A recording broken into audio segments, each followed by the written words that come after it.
इधर मध्य प्रदेश की तर्ज पर छत्तीसगढ़ भी कोरोना संक्रमण की चपेट में है। खबर आपको रायपुर, रायगढ़ और कोरबा से बता रहे हैं। इन तीनों जिलों में 26 अप्रैल तक लॉकडाउन बढ़ा दिया गया है। कोरबा में इसकी मियाद 27 अप्रैल होगी। रायगढ़ में भी 27 अप्रैल तक लॉकडाउन बढ़ा दिया गया है।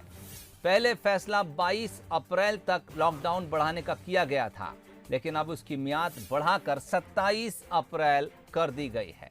हालांकि इस दौरान फल और सब्जी बेचने वालों को रियायत दी जाएगी। एक तय समय सीमा में घर घर जाकर फल और सब्जी बेचे जा सकेंगे। दरअसल पैनिक क्रिएट ना हो, इसलिए सरकार इस तरह के फैसले ले रही है कि लोगों को जरूरी सामान की सप्लाई उन्हें घर बैठे मिल जाए और लोग अनावश्यक रूप से सड़कों पर ना निकलें। 3 शहरों की खबर आपको बता रहे हैं।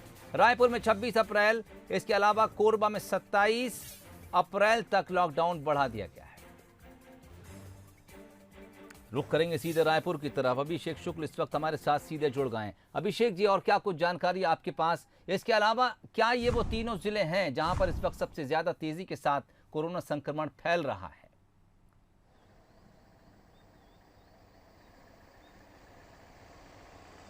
बिल्कुल सोहेल, देखिए लॉकडाउन बढ़ेगा इसके संकेत मिलने लगे थे जब मुख्यमंत्री ने कलेक्टर्स को आदेश दिया था कि लोगों को उनके घरों तक सब्जी और फल पहुंचाने की व्यवस्था की जाए। तभी से लगने लगा था कि लॉकडाउन बढ़ेगा और अभी हालात बहुत अच्छे नहीं है, इसलिए भी माना जा रहा था कि इस लॉकडाउन को बढ़ाया जाएगा आने वाले समय में। पर अब से थोड़ी देर पहले ये आदेश जारी कर दिया गया यहाँ पर कि लॉकडाउन राजधानी रायपुर में 26 अप्रैल तक सुबह 6 बजे तक, वहीं कोरबा और रायगढ़ में 27 तारीख तक ये लॉकडाउन बढ़ चुका है। इस बार रियायतों की बात है तो फल सब्जी को रियायत दी गई है।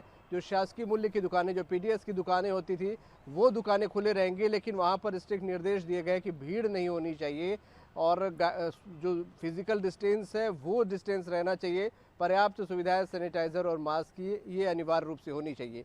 इसके अलावा फल और सब्जियों की बात है तो दुकानें नहीं खुलेंगी, बाजार नहीं खुलेंगे, लेकिन जो किसान, जो गांव के लोग आते हैं सब्जी बेचने के लिए, वो लोगों के घरों तक पहुंच सकते हैं, वो वहां पर जाकर सब्जी बेच सकते हैं, फल बेच सकते हैं। ये उनको छूट दी गई है।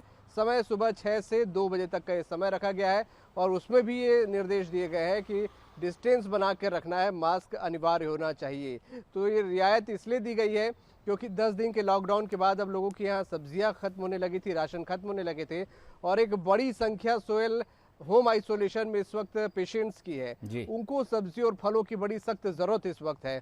वो एक बड़ी समस्या सामने आ रही थी, इसीलिए छूट यहाँ पर दी गई है ताकि लॉकडाउन का भी फ़ायदा मिल सके, बाजार भी बंद रहे, भीड़ भी ना आए और लोगों को जो ज़रूरी चीज़ें वो भी मुहैया होती रहे। तो ये आदेश जारी हो गया है और अब चिन्हित भी कर लिए गए हैं। प्रशासन को निर्देश भी दे दिए गए हैं कि इन तमाम चीज़ों का सख्ती के साथ पालन कराया जाए और गली मोहल्लों में इस बार खास तौर पर प्रशासन और पुलिस की नज़र रहेगी कि वहाँ पर किसी प्रकार की अव्यवस्था या भीड़ ना फैले।